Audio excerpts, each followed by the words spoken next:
is a baller, like straight up a baller. But I gotta ask, who wins one-on-one? Then or now? I mean, we're talking. Both. I want both. Ulric could probably get me now. Ooh, Probably get you now. I mean, you didn't you tear your ACL? I think I can beat you on the ACL, I have man. like 9% cartilage in my left knee now. So yeah, Ulric could probably get me, but back then, nah, he couldn't get me. You know what? He was tough though. I was a good one-on-one player because we had one-on-one sessions in practice, but Right. I could always because we had such good guards. I could almost catch Kevin Houston. I could almost catch you, but you guys always like edge me out a little bit. So it's like, but none of us, you made us better. We made you better. You know what that's I'm saying? right. None of us could beat Darnell though because he was a man child. Too strong, bro. He was eating weights, bro. Yeah, man. ladies and gentlemen, thank you so much for tuning in. That is right. We are joined by a special guest on this episode of the Bitcoin Ballers. I had to go deep into Ulric's bag of tricks to make sure I had someone here from his past to keep him accountable. I'm here from the present. One day we'll get someone from the future to keep Ulric accountable as well. Yeah. But this is it. This is episode 11. We are deep in the thick of the playoffs. It is round 2. My Lakers have survived. Ulric's Nets have not. But we're going to dive right on in to what we got wrong. I'm going to own it because I said it. I will also throw Ulric under this bus very quickly because he also said it. But somehow, some way, Steph Curry and the Warriors, Steph Curry put on a Game 7 performance for the ages. They got it done in an away Game 7, which is impressive enough as it is. But for this Warriors team that just doesn't get it done on the road, I'm impressed. Mind you, the distance from San Francisco to Sacramento is like 2 hours. So it's like you slept at home, you drove to the game, and then you went back home. So it's like a pseudo home game. Regardless, the Warriors did their job. They won Game 7. They did not win it at home, which was also very surprising. Big thing to take away or anything that surprised you, Jibril. We'll start with you, man. Yeah, it was a couple of things in that series that were surprising. Like this playoff series was a little bit different and weird because you never see Sacramento as a 3 seed, Golden State on the road. You know what I'm saying? Since we were kids, right? Yeah, exactly. So like for them to go in and win 2 back-to-back road games, 2 win the series was crazy. But also like Game 6 Clay was a no-show, 4 for 19, played horrible. He normally shows up in Game 6s. That's like what his claim to fame is. So for him not to show up, Steph to kind of, they said that he gave like a crazy pregame speech. And for him to kind of like, if nobody else could get the bus, stay home. And instead of him like leaning on his teammates, he just did it all by himself, basically. So that was pretty crazy, man. That was sick. Yeah, 50 points in Game 7. It actually, what was more surprising than the fact that the Warriors won for me was the fact that that's the first ever 50 bomb in a Game 7. So that continue to write that man's name in stone on the list of all-time greats, in my opinion. I agree. Ulric, any thoughts? Just from expectations of what you think players are going to be able to do, you don't ever project that someone's going to get out in that 45, 50 point range. It's so funny. I sent a text like the only way the Warriors are going to win is if Steph Curry hits 45. I said that. I sent that to my one of my oldest friends. And then as he hit that 45 and the crowd went crazy, I'm like, oh my gosh, like this is crazy. So in a nutshell, if someone's going to blow up, just like Butler put up 42 and 56 in those games, you don't anticipate that. You say, oh, maybe 20 here, 25. He just outscored. It was Steph Curry versus the Kings, and you just can't do anything about that when people do all-time great performances. Yeah, I think I brought this up to you last week that with the Warriors were the team that kind of made me as a Lakers fan a little nervous to play because with Steph, you're guaranteed 2 wins in a series. A healthy Steph will have those type of games, and it just so happened like he had it on the most important game in that series, Game 7. On the other side of the court, and we said this a lot, And I'm not flip-flopping on this. I do think that, the Kings impressed everyone in the season, and they didn't, frankly, to me, they didn't surprise me in the playoffs. Like I did not expect a whole lot from this Kings team. I was not like, oh, this Kings team is gonna surprise everyone, go on a deep run. Like I was circling the Kings. I was like, I want the Lakers to play the Kings in the first round. I want the Kings in the next round because that's the team that I feel most comfortable dismantling. A great offensive team that can't play defense for a lick in the playoffs. You got to play defense. This is the only time these players decide, oh yeah, there's another side of the court. Unless either of you have anything else on the Kings, though, I want to take us now to the Warriors Lakers. I will say that as great as Steph Curry did, we can't forget that Looney had 2 games where he had 20 plus rebounds. I forget if Looney had 20 in game 1 with the Lakers, or he had two back-to-back 20 rebound games against the Kings. But this is the kind of thing where 20 against the Lakers. No, he had 23 in game 1. Oh, he did. Yeah. AD also got 20, right? Yeah, they both had 23 rebounds. Yep.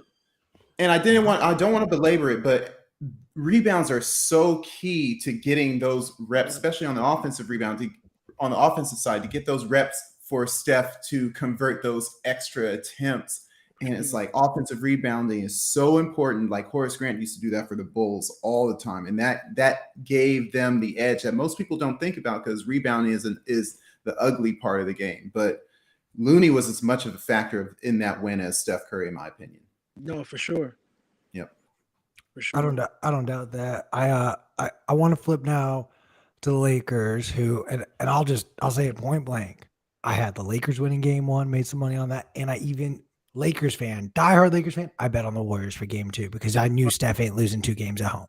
Simple as that. So a lot of people are going to be like, "Oh, Lakers fell apart." It's like, dude, literally 30 minutes before tip off, I was talking to my buddy, and his dad was like, "They're going to get their asses whooped. This is going to be bad." And I even said to my girlfriend, I'm like, "We'll watch the game, but the second they're down by 20, like, we're good. Like we can go watch a movie or something else." And man, the thing that pissed me off was I had a little bit of hope after the first quarter.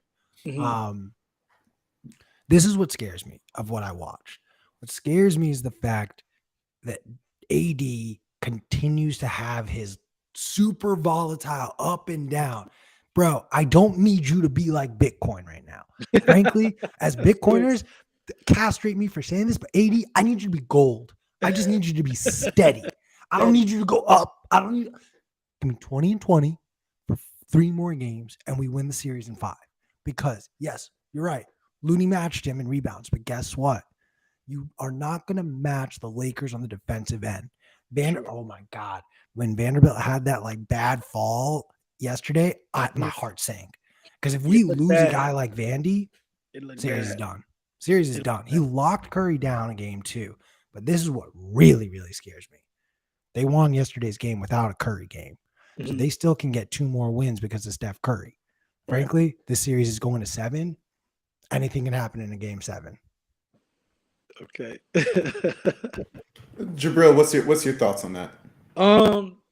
Yeah, it's gonna be a great series. I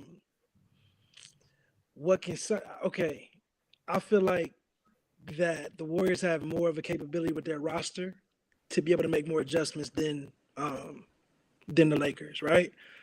I think that AD is kind of guaranteed that all even games he'll play bad, and then all odd games he'll play good. You know? Oh no, game 7 on the road. You know what I'm saying? Yeah. But not only that, I actually don't think it's gonna go 7. I think it's gonna be over in 6. Are you thinking Warriors get it done? I think Warriors will get it done. Ooh, all right, I'm gonna take him off screen for a second. You're putting a timeout real quick. 5-second timeout. All right, I gotta put him in the box real quick. But yeah, before he goes on, and he may have some points, but I will say this, that the Lakers' length. Yeah, it's my turn to talk. You'll be at the end. But the Lakers' length is going to be the Warriors' shortcomings. The Warriors beat up on essentially a weaker Warriors team. Sabonis and Looney. Sabonis is essentially Draymond and Looney put together, and Looney just outmanned him. The Lakers got 4 guys in rotation with this.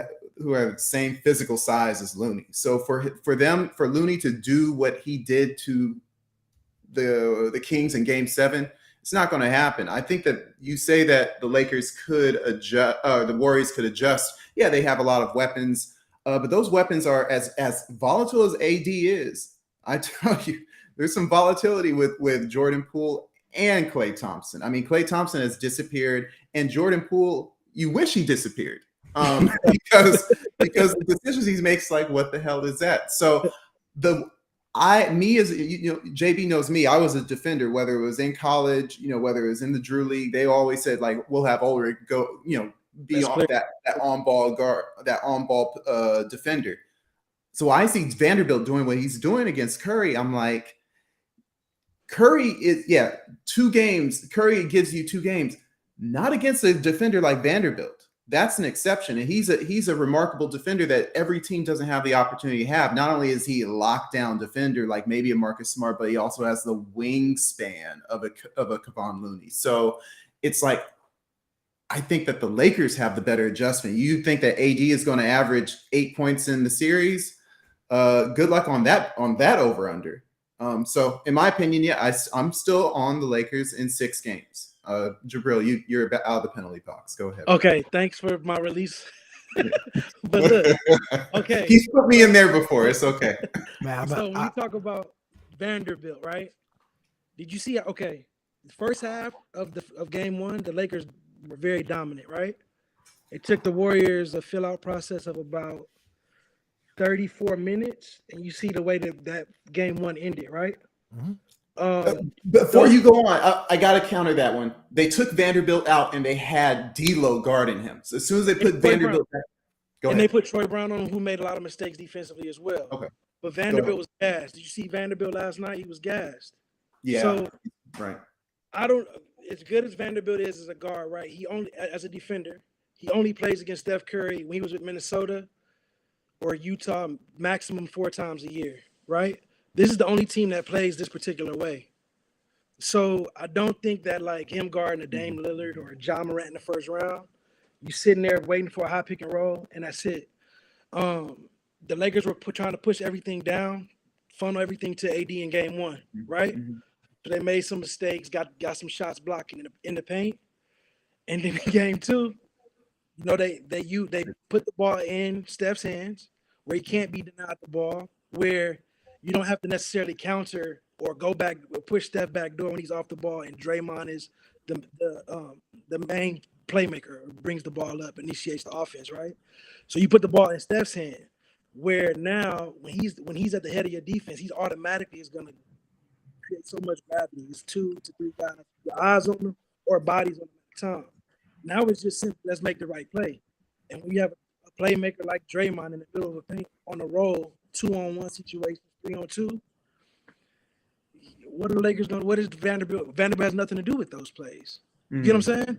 And then when you take a guy like Austin Reeves, who's is a really good player, has been a main contributor for the Lakers, he has to now guard Klay Thompson.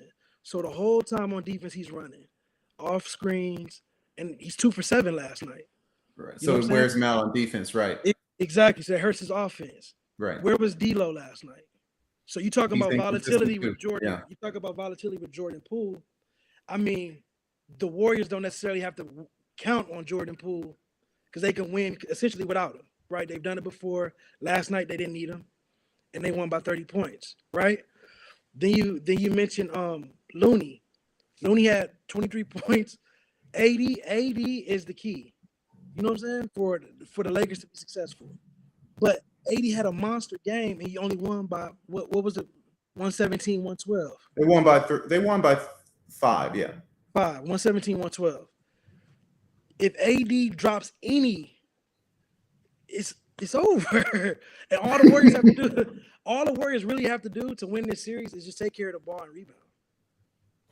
I'm gonna step in. He said a lot of things that I got some thoughts on. Okay, so great. All right. First off, fun little statistic for you. Mm-hmm. You know who has played against Steph Curry and the Warriors at this point now 7 times this season? Who that? Vanderbilt. Oh yeah, So So yeah. Vanderbilt has gotten his He reps was with against Utah. Steph this season. I don't give a shit what happened last season. This season, he has Curry on lock. All right. He don't Iggy. have him on lock. Whoa, Though. whoa, whoa, whoa, Okay, whoa. okay. These are all-time great players. Curry's gonna get his. Curry's gonna eat, Right, of right? course. Like it's naive to think Curry's gonna get 5 points and that's how he wins. No, Right. Curry's gonna get his 20. Right. He might even get 20 and 10. And we might be able to live with that. And here's why.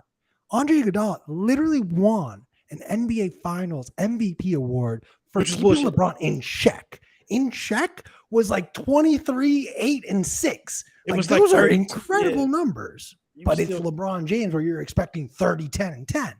Mhm. I'm expecting something similar. I'm thinking Curry, instead of going 30, 10, and 6, Curry might be averaging in this series 23, 8, and 4. And those are livable numbers. And you bring up Looney. You brought him up a lot. You know who didn't bring up Looney a lot in game 2? Steve Kerr. In fact, Right, Looney was Danita. on the bench for most of the game, didn't start the game. Correct. They're playing to the Lakers small ball a little bit more. And I think Looney is going to get rotated out of this system, which will hurt Draymond because Draymond had his best game of the series. Not on the statistical side, but on the But impact. rebounding and defensive side. He helped body AD in a way that AD's not comfortable. AD hates that. AD Right. is not that physical down low. He's not Shaq gonna body you. All right. sure. He's like a Dirk. He needs that space and he likes to create it. He'll attack when he needs to, but he would rather play that sort of guard style of a forward. For sure. That was the best Draymond game you're ever gonna get. That was the pinnacle of Draymond's defense. It will Okay. never be that good for the rest of this series. And you're absolutely right. Austin Reeves had tired legs. When you shoot and your shot is short consistently, me, as someone who didn't play basketball, talking to two guys who did, if you're consistently shooting it short, your legs are tired. It means you're getting worked a little too much. What's probably going to happen, I think, you're going to have to ask D'Lo to go into his old bag of trips. And yes, I'm saying D'Lo. D'Lo is going to be guarding Clay going forward. And Good luck. why are we Good gonna do that? luck. Hang on. I'll let you finish. I gotta finish. My bad. I'll let you finish. So Yeah. D'Lo is you got to do something. There was a little element of D'Lo's game that I despised in yesterday's performance, and it was you remember me, right? It was the you remember me game. Like, I used to play here. I used to be on this team, and you turned your back and you traded me to Minnesota. I'm gonna send a message that you messed up trading me. All right, D'Lo, get that out of your system. Let's win 3 games. So I think there was a little bit of that in D'Lo's game last night that I didn't really care for. There were some shots where I was like, bro, I get it. You used to play with these guys and you want to say, hey, I'm like Jordan Poole. I'm better than Jordan Poole. I was that other splash brother. You messed up not having me. Well, guess what? You made it look like they made the right freaking call, because when Wiggins makes more 3-pointers than you, D'Lo, you look silly and foolish. Damn right. So I hit Vandy. I hit Looney. I hit the Clay and Reeves. The big thing that needs to be, I think, dissected from Ulric, what you said, and this is why I think the Lakers get it done, is Kerr is playing to Darvin Ham's team instead of the other way around, which the Warriors are more used to. The Warriors are very used to getting to dictate to the other team. We're going to play small ball right now, and you either match us or we're going to run you off the court. That didn't happen in games 1 or 2. It was Darvin Ham setting the tempo, and the Warriors are playing catch up. Sure, the Lakers only won by 5. The Lakers won by 5 on the road. Let's wait until we play some home games. Let's let AD really show Draymond, hey, you think you're all that? Let me show you who's all that down low. And if they got to rely on Looney to come in and try to balance this AD stuff, you take away that speed and that quickness, and that's what let Clay excel. You have to have a quick big to allow enough shooters around, because Looney is a step too slow. And if you're a step too slow over that screen, well, guess what? Now you got a big man who can cheat, i.e. the longest player on the court, AD, can cheat up a little bit to guard your 3-pointer, and he doesn't have to worry getting back as quick for Looney, because, hey, I can catch up to Looney in 2 steps, and that's fine. Draymond, he can't. Draymond, you got to respect a little bit. They left him open for a little too many shots, and I didn't like, but those are livable. Draymond's not going to do that every game. Okay. Before, I think everyone had a lot to say about the Warriors and Lakers. Again, passionate LA natives. Jibril lived in California for a damn near a third of his life. Yeah, so I was born in California too. And you were born here too. I would say we talked about the Lakers for a good 10 minutes, and we never mentioned the best player of all time, LeBron James. That's how good the rest of the team is, though. And I'm saying that LeBron, we talked about all these players around the Warriors and the Lakers and never mentioned LeBron. If LeBron plays like, LeBron all season, the Lakers should have a decent chance to win both games at home. And that puts them up 3-1. So it's just, and the Warriors being a bad road team, that's a dangerous proposition. So JB, you saying Warriors in 6. It'll be interesting to see the bad road team win at home, or a bad road team win on the road. You guys have anything else? I do. Go ahead, JB. But you're the guest. You can finish. Okay, you can finish. Okay. Just to combat what Q said, as far as AD, the length in the paint, off pick and rolls, and the quickness, right? There was a major adjustment that Steve Kerr made in Game 2 that they didn't utilize in Game 1. Where he put someone in the dunker spot. So when he put AD in the role. So when that helps out, usually it was LeBron with help in the paint for the role guy. His man would cut to the basket. So you saw Jermichael Green. They would either kick it to him for the 3. There was also some opportunities where Draymond tried to throw the little lob, and Jermichael Green didn't complete the lob, but he caught off the backboard and then finished with layups. Right. So that was an adjustment. Also, as far as pace, you said we're playing into the Warriors are playing into the hands of Darvin Ham, but the Lakers don't want to play fast, right? If you look at LeBron's history when he's been successful in the playoffs, it's when he's controlling tempo, controlling pace. If you look at the 15 through what was that, 2015, 16, 17, 18, when he was with Cleveland, he literally controlled the pace, the tempo, right? Where he was involved in every playmaking decision. He was involved in every pick and roll. He was a lot younger then. So he doesn't have that same impact now at this late stage, right? So they're trying to play through AD. But AD, like you said, isn't somebody who, the only way you can play that way is if you're throwing it on the post, i.e. Patrick Ewing back in the day, where you can control pace through the paint, right? AD is not that type of player, right? He's more of a finesse guy. He likes to get the ball in space. So you can either pump fake, jab, pull up jump shots, or attack off the dribble, right? So either way it goes, if you watch last night, the Warriors made a conscious effort to push even off misses, right? Even off makes. So even though we're taking the ball out of bounds, they was pushing to get it in quick. So in Game 1, in the first half specifically, first 3 quarters specifically, Vanderbilt, Schroeder did a hell of a job with it as well. They were able to deny the outlet pass to Steph Curry. So Steph Curry would, in turn, just run up the court. Let Draymond or Clay or Wiggins bring it, right? This game, he made a contact. They were literally playing like he was Ja Morant. They're just giving him the ball, and he had to initiate every offensive set. And when they did that, he played extremely fast. So if like the shot that Clay hit at the end of the second quarter, when Steph went behind his back double times, bounced past to Clay for a wide open transition 3. That was after a made field goal by the Lakers. You know what I'm saying? So Darvin Ham, what they did to Memphis was beat them up. They beat them up, played big. The Lakers they can't go small, right? Like they're not fast, they're not quick. How do you know what I mean? Yeah. But that's it. All I want to say is just that. Yeah. All right. We'll see who's right. We'll see who's right. And one more thing, just to wrap up. Okay. I trust Steve Kerr's ability to make adjustments as opposed to Darvin Ham as a first-year head coach. I can get that. One's a championship coach, the other's got to prove himself. No doubt. Correct. No doubt. We'll be watching this series. Okay. All right. Of course, man. But let's move on over to the other series in the Western Conference. Right now, the Denver Nuggets lead the Phoenix Suns 2-0. Nuggets won both of their home games. Chris Paul is out tonight.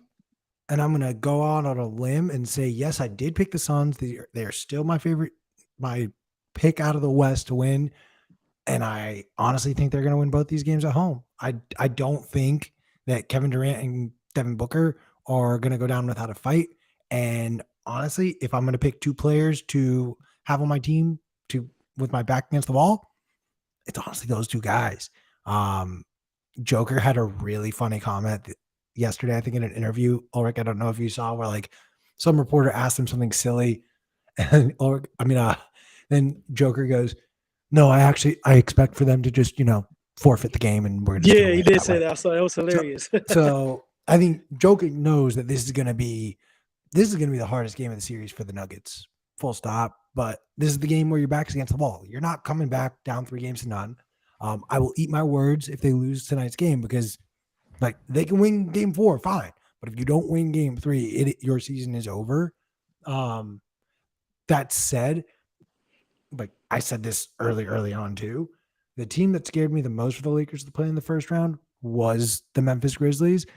I said I would rather have the Kings or the Nuggets as my first round matchup, and I stand by it, saying that the Nuggets are the team that I'm cool. We got to play them, like sure, whatever. The Suns scare me a little bit because that amount of firepower, it's kind of like that same formula with Steph, where it's like KD is gonna have his game. He has not had his game in the playoffs, and I think a part of that is he hasn't found that groove. He doesn't know, or at least his teammates don't know. Hey, I like the ball actually right here for my quick catch and shoots. I actually want to be giving the ball closer to my right hand, or I want to catch it closer to my left shoulder. They haven't found that rhythm yet, and that is, I think, the problem for KD. But I think for him, he's just going to need to be the ball dominant. Give me the ball. Let me bring it up. I'm going to dictate the offense, and I'm expecting KD to have the offense flow through him tonight. Yeah, We'll start with you. Let me go first because I wanted to make sure I got these points out before I forget. Just because KD and Booker won't go out without a fight doesn't mean that fight won't be in vain. In my opinion, and I've told you guys, both of you guys, this offline. Looking at the Suns' rotation versus other teams that are successful thus far, whether it's the Sixers, the Celtics, the Nuggets, especially, you see a much deeper rotation than the Suns. And the funny thing is, the Suns used to be quite deep until that trade took place. And then they brought in players that they, like Terrence Ross and TJ Warren, that they just refused to use for some reason. They were supposed to come in and be those gap fillers that they lost with the 3-and-D from Cam and Mikal. So, I see Kevin Durant averaging 44 minutes, Booker averaging 43.8, Chris Paul injured, and honestly, Chris Paul was having his worst season to date, or at least since his rookie season, or maybe since that one season in Houston. Phoenix doesn't have a team anymore, in my opinion, and Denver is a complete team, and finding those opportunities. You say, KD says, I like the ball right here, right there.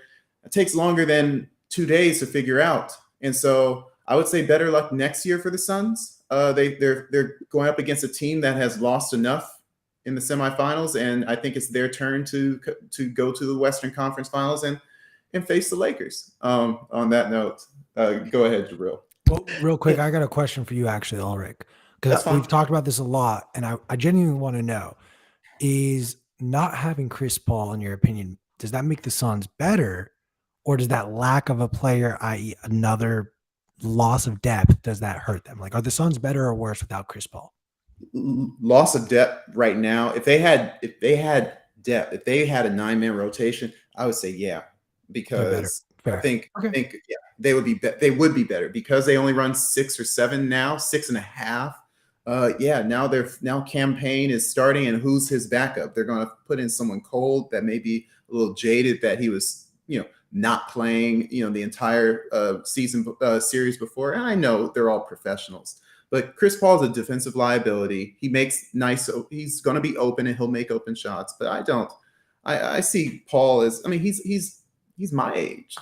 He needs to come play in the JBL with. All right, man, just give it up, bro. Give it up. We're proud of you. We're so proud of all you accomplished in the Drew League, but bro, give it up. He needs to play in the pro-ams with me, man. Go ahead, JB. All right. So I would have to agree with you on this, Ulrich. There's some things because I wrote down a couple notes about the Phoenix Suns. So they resembled their style of offense. It resembles like AAU, like when you fly in a guy from Chicago who's like a 5-star, and he lands on Friday morning, and you play 3 games Saturday, and like there's hey, he's a 5-star, give him the ball, he'll do his thing. Hey, now it's my turn. And that's like KD and Booker, right? And also another thing, Q, as far as KD taking the ball, right? And just taking control. He's never really done that outside of when James Harden was injured in that Brooklyn series. That's why Russell Westbrook was able to, basically dominate with his I don't know if it's like his ego or just his demeanor.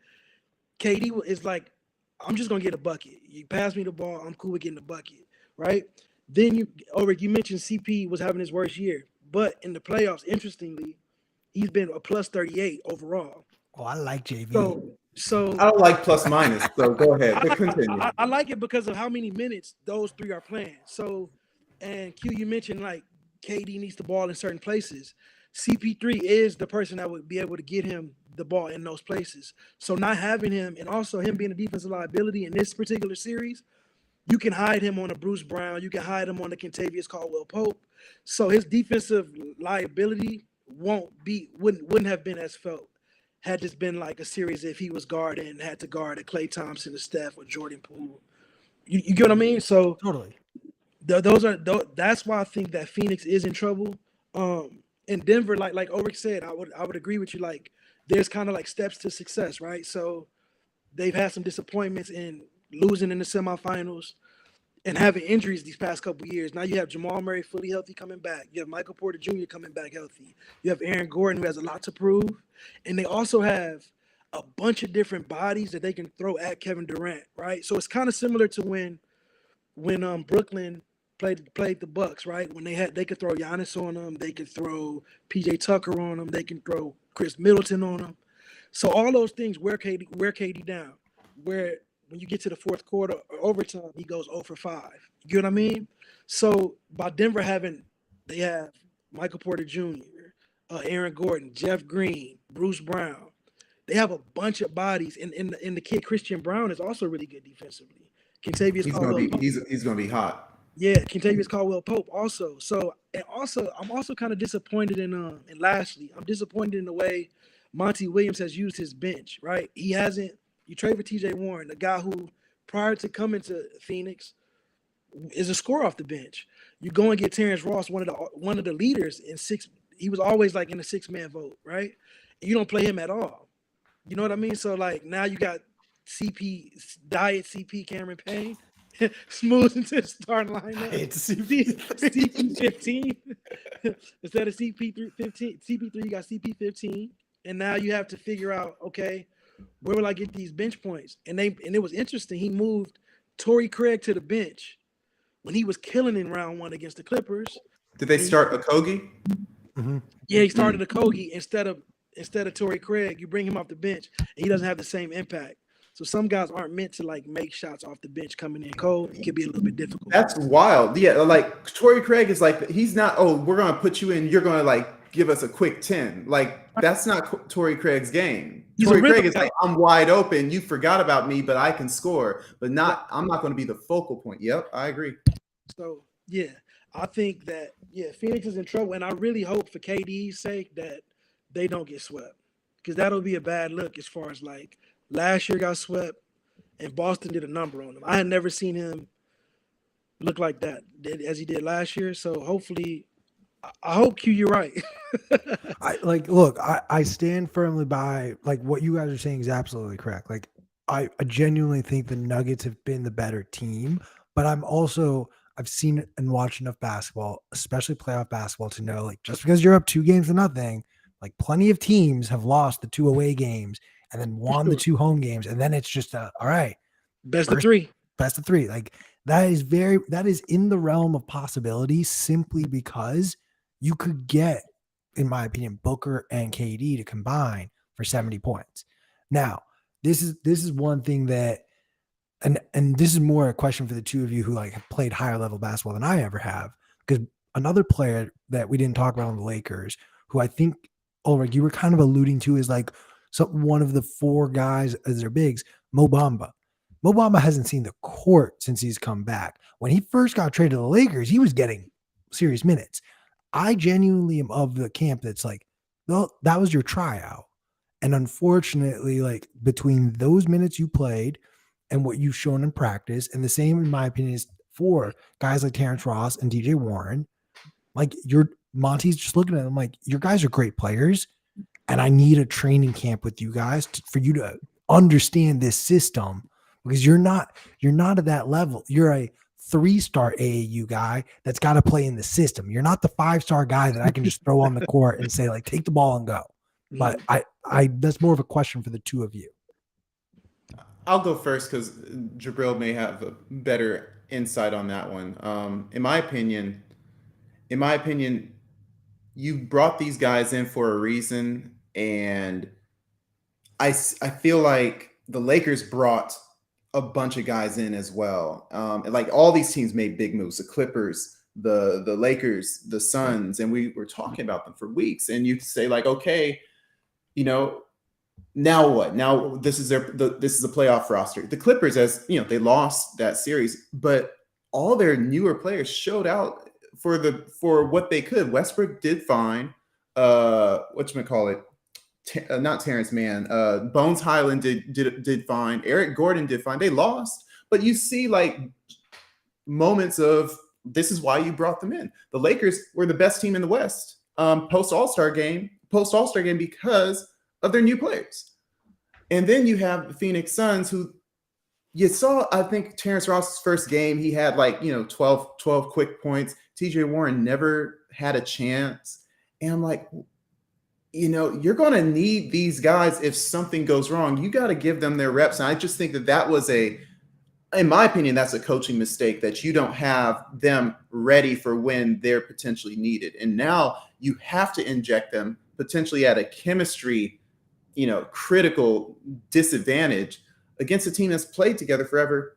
Long story short, I just think that they messed up in that regards. Go ahead, JB.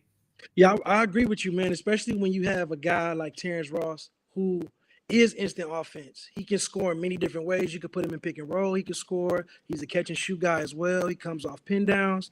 So he has different ways. He's not just like a spot up shooter or a ball dominant guy. He has different ways to score. And yeah, I think, okay, what's the alternative if he doesn't play these guys? KD and Book have to play 44 plus minutes. He's at a point now where he has to use these guys. So, and those guys they've produced on the NBA level and also in playoffs before. So I think he should lean on them. He's playing Ishmael Wainwright. He's playing him a lot. Those guys deserve some of those minutes. They could just stand in the corner too. It's just weird. It's weird. Yeah, it's weird. I want to give us a time check real quick. We are at about 40 minutes, and we do have to get to the East Coast. Maybe we should move on. But generally speaking, I do think I can see the Suns winning a game at home, but I still think that they're probably going to lose, in my opinion, in 5 games starting now. Maybe I thought that they were going to lose in 6 before. I imagine everyone kind of thinks Denver is going to win this series. Yes. Yeah, unless the Suns win both of these home games, right? Then we can talk again, right? Yeah. The Nuggets have, I think, cemented themselves.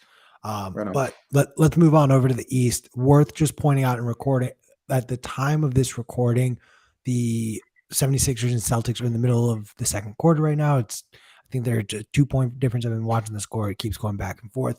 We're gonna save that for the last 15 minutes of the episode. But let's start first with the series that nobody expected, that has been spicy both games. New York Knicks, Miami Heat. I'm going to just start by saying this. The Heat are winning this series. Like, there's no doubt in my mind. The fact that Jimmy Butler didn't play and they kept it so close until very late into the fourth quarter. Look, I might eat those words because I said the exact same thing about the Bucks winning game 2 without Giannis. I'm like, yeah, the Bucks are going to handle the Heat. So I may eat those words. However, the Heat showed up in MSG. And I've said time and time again, there are certain arenas that are just hard to play in, and MSG is the creme de la creme. And Jimmy Butler showed up, at least in game 1. The rest of the Miami Heat, they showed up. And we've talked, Ulric, you and I, a lot. Like, this Heat team is good.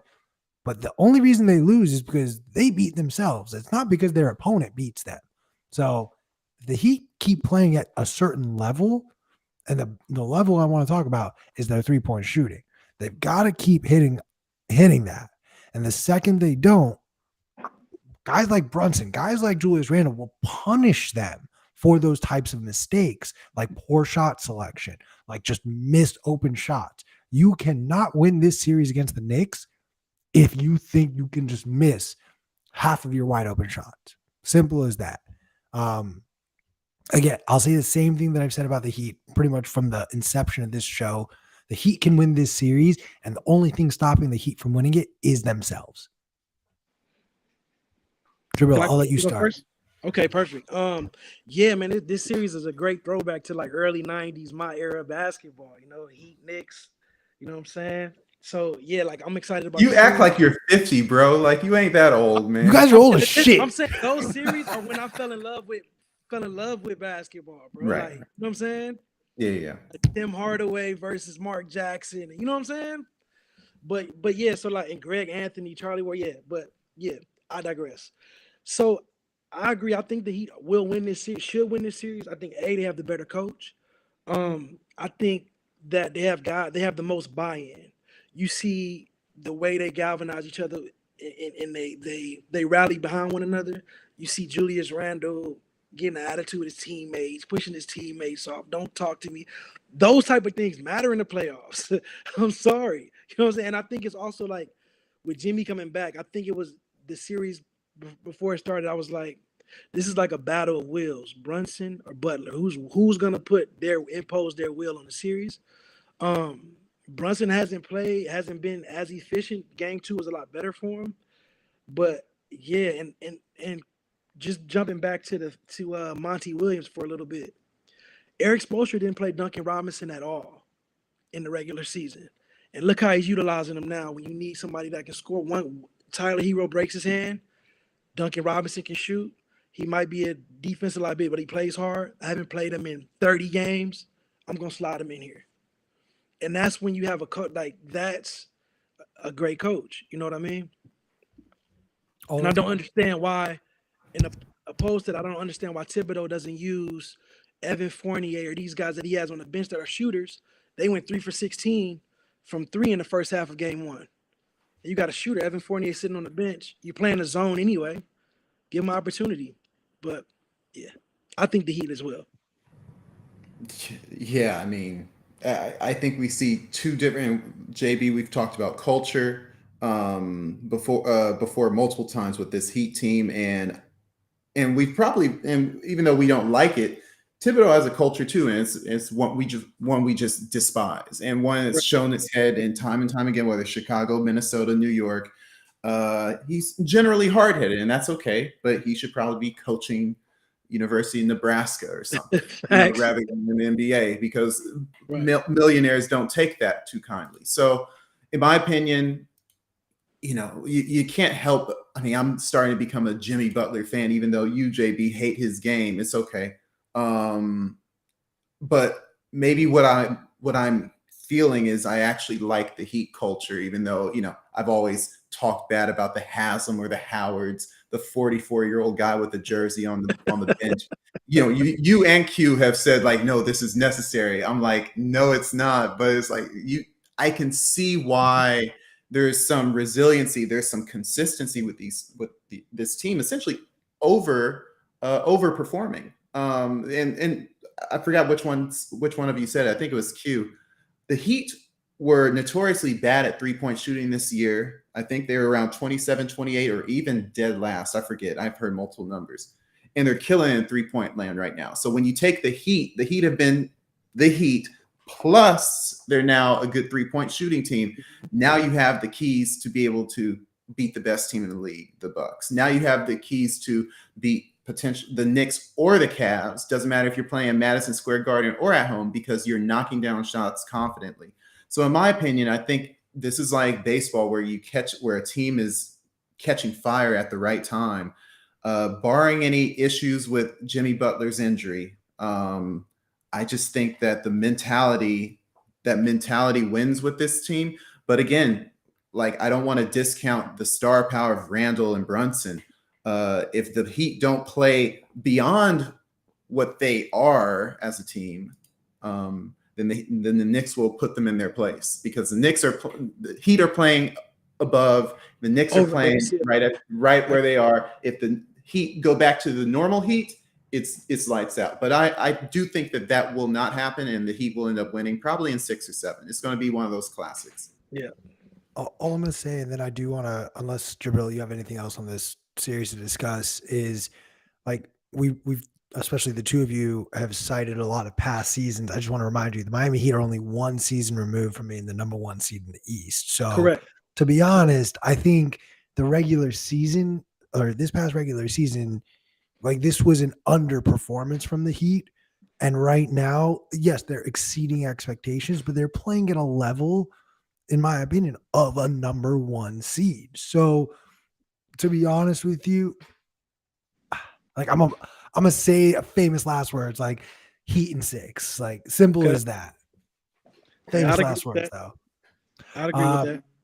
Let's go over to the final series. Game 3 is currently in effect right now.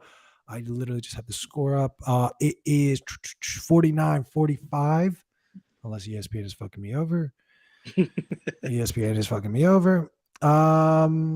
Anyways, Celtics are up. I mean, they had a monster performance in game 2 after a devastating performance in game 1. My big takeaway is they won game 2 with Jason Tatum playing his worst ever game of basketball. Now, I talked a little bit about this with Steph Curry being like, hey, they won without Steph having his Steph games. Like Steph didn't have his worst playoff performance in game 2. He had a double-double, I believe, if I'm remembering correctly. I had to turn the game off. It was a little painful to watch. And once the scrubs are in, I'm out. But I will say, Jason Tatum was number 2 to Joel Embiid's scoring leader. Like, you're talking about one of the best scorers in this season of the NBA. I'm not going to say something like, oh, Tatum gets you 2 games. No, but Tatum gets you 1. Tatum gets you a game in this series, no doubt. And you have the game where Joel is presented with the MVP award. I frankly, like, we're going to see it in a couple hours what the result of this game is. I do think the 76ers at home will get this win. I've said time and time again to Ulric, I hate Doc Rivers as a coach. I think he's very overrated as a coach, and I don't think he's going to get it done. I think he's going to lose this locker room again, and unfortunately, I just, like, plain and simple, the Celtics are just the better team. I hate the Celtics. I refuse to acknowledge them if they win their 18th championship. It's going to be the Lakers win the championship. And selfishly, like, I just want Lakers Celtics in the finals, because that would be popcorn finals right there. Celtics in 5. All right, go. Keep going with that though. That'll be Celtics in 5. No, I'm sorry. But yeah, I agree. Like, I think that the Celtics are the better team. But what's interesting about the Celtics, like similarly to Denver, where Denver had this process where they had to like get through steps. Now, Boston they broke through and made it to the finals finally last year. But it's something about them where I think they rely too heavily on Tatum and Jaylen Brown, where you went and got it Brogdon, 6th man of the year. My man Mazzulla didn't even have him in the game at the end of game 1. Well, that's strange to me. You got Derek White, Robert Williams is finally healthy. They have so much talent, and it seems like they resort to just one-on-one basketball far too often, and that don't win you big games in the playoffs. I mean, you can watch Luka, you can watch all these players that has happened where you got to get even Harden. You're going one-on-one the whole time, and you're not getting the opportunity to, like, you're not sharing the ball, you're not moving bodies, and you got capable players. So I think it's Philly, and Philly is 1-9 in playoff games against the Celtics. So yeah, it doesn't bode well for Philly, but the Celtics play stupid sometimes. So they might fumble it. Like you said about the Heat, if the Heat lose, it'll be because the Heat beat themselves. If Boston loses, it'll be because they beat themselves. Fair. I do think, though, that this team, you have a little bit of that chip of, hey, we went to the finals. We are the best team in the East, especially now that the Bucks are out. Correct. I think they're a little bit more disciplined, and I think that like I've said it a lot to Ulrich. Like I am not convinced that Doc Rivers knows how to control a locker room as well as like he is portrayed by the media at least to be this player's coach. So like to your point, I do think that like the 76ers at their best are not better than the Celtics at their best. Just one thing I want to add about Doc. Don't you think it's interesting that like Budenholzer has lost his job, Vogel has lost his job, Nick Nurse. I've never seen a coach live off one championship in 2008 for so long. no, so I've Because shared he this. won with the Celtics. That's why, man. The Celtics own the NBA media, man, for 50 years. No. Yeah. I have a theory on this. I have a genuine theory. All right. And I've shared this with you, Ulrich, like very early on in this show. So Doc Rivers is the coach that players actually want to play for. But the reason is not because he's some X's and O's guys. It's actually because he lets you have a longer leash and he lets players get away with stuff like you can show up 15 minutes late to practice. We Yeah. can skip practice today. He does these little things that players, they're like, fuck yeah. Like, I don't, Yeah. when we're going to practice that, fuck yeah, man. I'm an NBA Probably player. not every player. Probably he's Just the I think he's stars. notorious for showing Exactly. favoritism. No. Crazy. Yeah. I mean, dude, he literally, his son's career only exists because of him. Like, the only reason. You think so? Dude. He hates Dude. Austin Rivers. Oh, I live. I can't hate on him, Hang on man. though. I have real estate in Austin Rivers' head. All right. I will never, to this day, my claim to fame is that I was gifted courtside seats to one of the Warriors Rockets games. It was one of those great games that went to overtime regular season. And I'm right next to the Rockets bench. And I kid you not, bro. Every time Austin Rivers touches the ball, I am screaming, "Your dad traded you away, bro. Like nobody likes you. Your father traded you away." And when the Rockets, every time I would fucking say it, the Rockets bench would erupt in laughter. Oh my And that's God. how you know his teammates don't like him. Because Hold if on, one before I fucking fan can say shit like that garners laughter, there's truth to it. before I get to my take, I'm Touche. wondering. Let's just say that your dad, 3-point champion Craig Hodges, was like the head coach of the team, and you were on his team. Would he trade you away? Yes. Yes. What? Your father don't love you, bro. I would say so too. He's like, we gotta win, man. He ain't making his shot. He ain't even a coach. I feel like he's been trying to trade me my whole life. Jibril, man, I've been working 10 years to get this job. I am about to let you mess this up. I would love to get your dad on this show too, man. Hey, I'll have to hit him up. If he has some time, because he out there, he's out in California, so yeah, Right he'll on. definitely do with you. Could you imagine having 3-point champion Craig Hodges on this show, Q, man? That would be some hot stuff. That'd be dope. I'll tell him for sure. Okay, think about that. But anyways, you guys talked enough. Let me get my input on the Philly series because it is the Philly series because I actually think that the Philadelphia 76ers have more talent. That's not to say that they don't have that the Celtics don't have a better rounded team, a more polished team. They played longer together. They're probably the supporting guards don't seem to be that selfish. Brogdon and White, they allow Brown and Tatum to do that dumb stuff. Marcus Smart to do that dumb stuff. But that's the thing.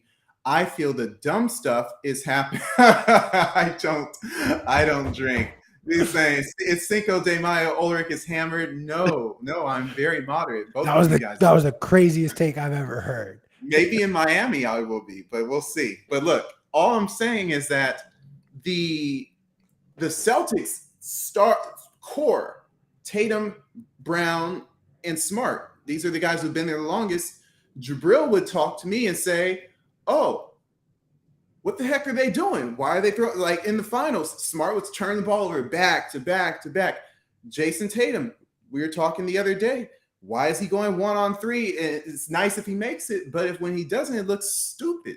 And what I'm saying is that they're now in that place versus the Sixers with an MVP, a former MVP, stud role players. We're not talking about, Lakers have good role players. We're talking about Tobias Harris, forget Maxi's first name, and Melton. These guys are these are the role players that you want, even if they don't have the coach that you desire.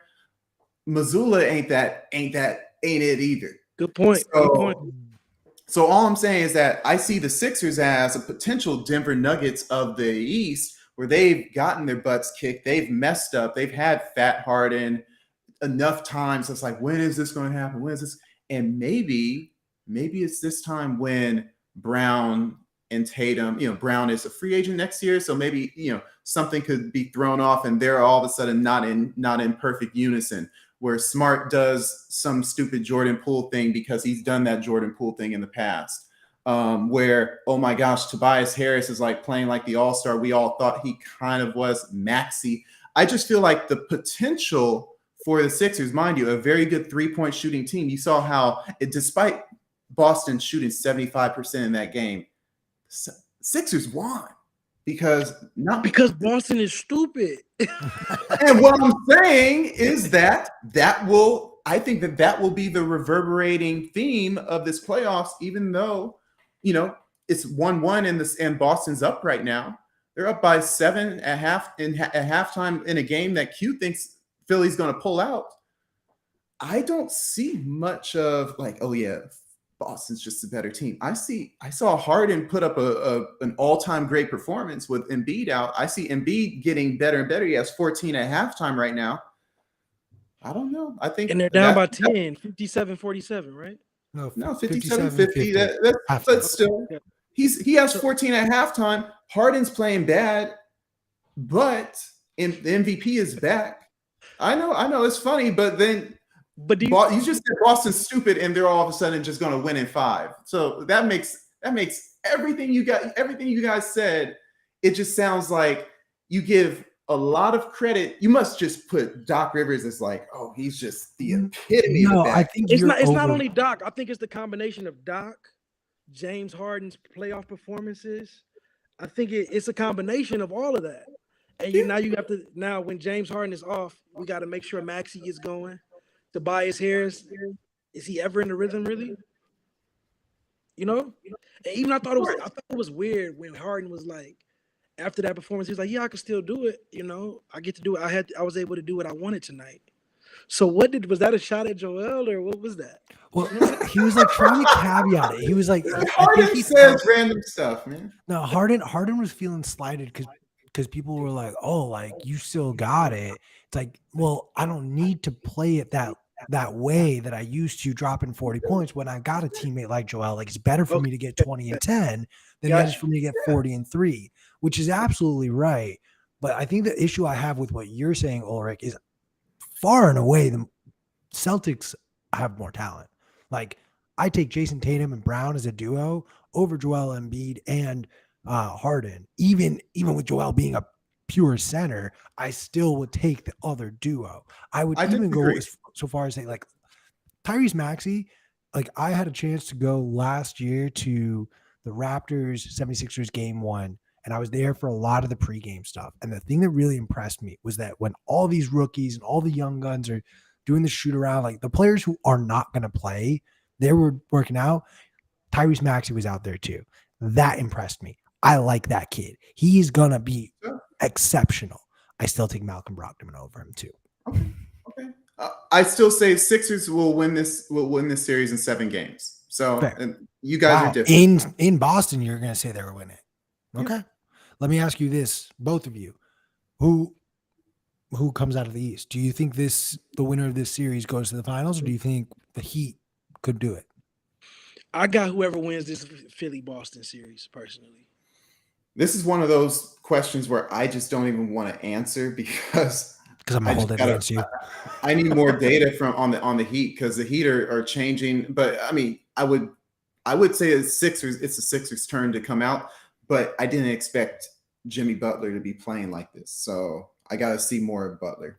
But we've seen Jimmy do this in the bubble. He did it, and he went to the finals. And he runs out of gas. You know what I'm saying? But he ran out of gas by getting to. he still got to the finals. So I'm saying like that may be Bubbles, enough. whatever. But even last year, he took Boston to a game. I think they went to Game 7 last year. And he had that 46-point Game 6, and then he had like 18 in Game 7. Where like he'll turn up, but then like he eventually like runs into a wall. And I just don't trust Lowry. I think Lowry is similar to Chris Paul, where 100% growing, or you know what I mean. I just think that just old legs. The talent on these two teams is just going to be a little bit too much for Miami. I would agree with that. Like I'm rooting for a little Celtics Lakers final personally, because I just think that would be so poetic for whoever gets the first 18, the first to 18 ships to face off against one another. That would be just like, honestly, the NBA has it written in their script, so we're talking about the wrong thing anyways. But Jibril, you've been an incredible guest. Thank you for joining us. I'm gonna turn it to you, man. Bro. It's you for the final word, but we are gonna wrap here because I gotta go. You gotta go. We all gotta go because it's Friday night. Jibril, final word to you, brother. Hey, thank you guys for having me. First of all, I got the Warriors in 6. I got. All right. You're done. You're done. He really actually has to go. All right, and that's gonna do it for another episode of the Bitcoin Ballers. Thank you.